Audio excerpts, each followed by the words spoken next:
Dwight, why did you write The Year the Music Died? I've watched so many videos, YouTube, I've read so many books, I've listened to thousands of songs, and I thought I'd finally put some good use to that. And there's so many people my age, all ages, that just love that era of music. Really, it's from 1964 to 1972. So I thought I'd put all that together. Yeah, the year the music died for me was 1972. So it's pretty much a salute to those years of music, putting it all together. So I just wanted to write something, and I don't think there's another book out there like that just concentrates on that era alone. But I just know there's so many people my age that just love that music and not much else. Why do you consider this music to be the best? That's a pretty subjective statement. There really is no such thing as a good song or a bad song or the best, just because that's the music I enjoy. The only quantitative way to answer that question is, in the Rolling Stone list of top 100 songs, 40% of them were in that era, and only like 9% of the time was in that era. So, I'm not the only one that thinks that way, but I would just say, I'm going to guess record sales too, but that would be my answer. What are two of the most interesting stories of that era? Okay, the first one would be the Doors' Light My Fire. In early 1967, they released their first single. It was called Break On Through. It didn't chart, so they just kind of languished there. The album wasn't selling either, but some of the disc jockeys said that the 7-minute song Light My Fire would be a great single release, but they'd have to shorten it. They refused to do it. If they stuck with that, the Doors would have never made it. There would have never been a second album. So finally they decided to cut it down to 2.5 minutes.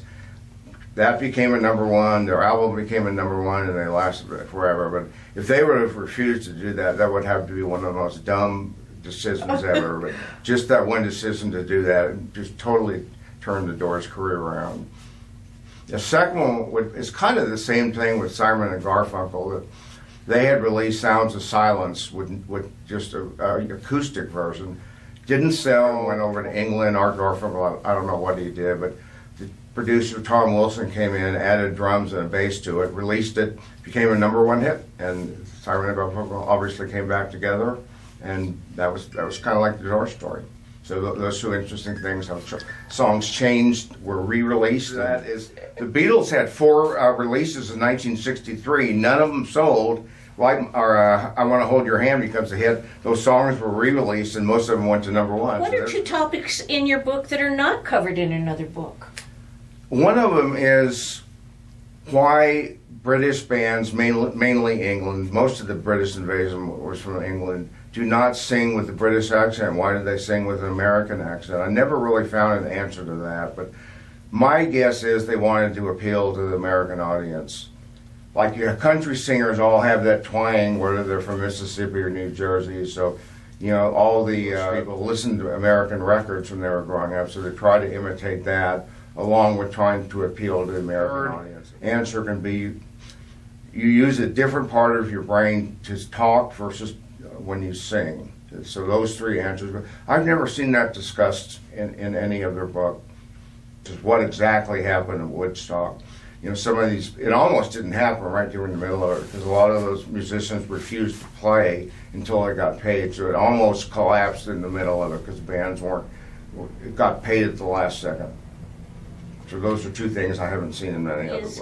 How did you first become interested in that music? How old were you? What happened? Like just about everybody my age, I really had not really heard a song I liked or ever even listened to a song until February 9th, 1964, when my mom gathered us up to watch the Ed Sullivan Show. I remember they kicked it off with All My Loving, and I'm thinking, man, I like this. I've never heard anything like it. And then my mom bought me the album like a week later, and I played it. On my 10th birthday, I got the Beatles' second album, but I was spoiled. I would always thought there'd be bands like the Beatles coming out again. Well, obviously, from my opinion, nothing has even come close. But I not only liked the Beatles, but I liked every single group in that era. I mean, I was just spoiled. Once 1972 hit, it just started going downhill for me. I kept buying albums, but finally I just said, this stuff isn't any good. I'm going to go back to the stuff I like. There's more songs than I have time to listen to. So it's not as if I'm closed-minded.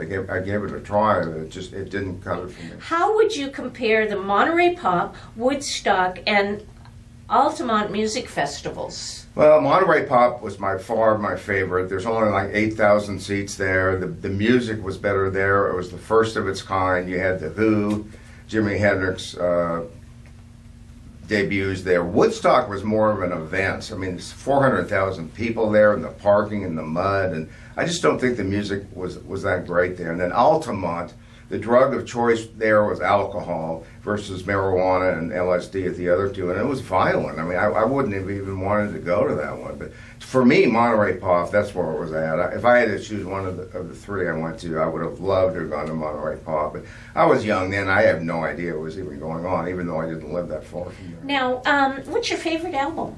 Revolver. A1, I just love that album. I love it. I love British Revolver. version and the UK version. You know, Sgt. Pepper came out after that. That was a letdown for me. At the time, it was thought of being the best album ever. I mean, you pretty much had to say that to go along with the crowd. But as time's has gone on, I think Revolver is becoming more and more popular. And maybe it's considered the best album now, but it certainly wasn't back then. But yeah, British version, UK, or the USA version. The songs on there are just incredible. That was a real turning point for the Beatles.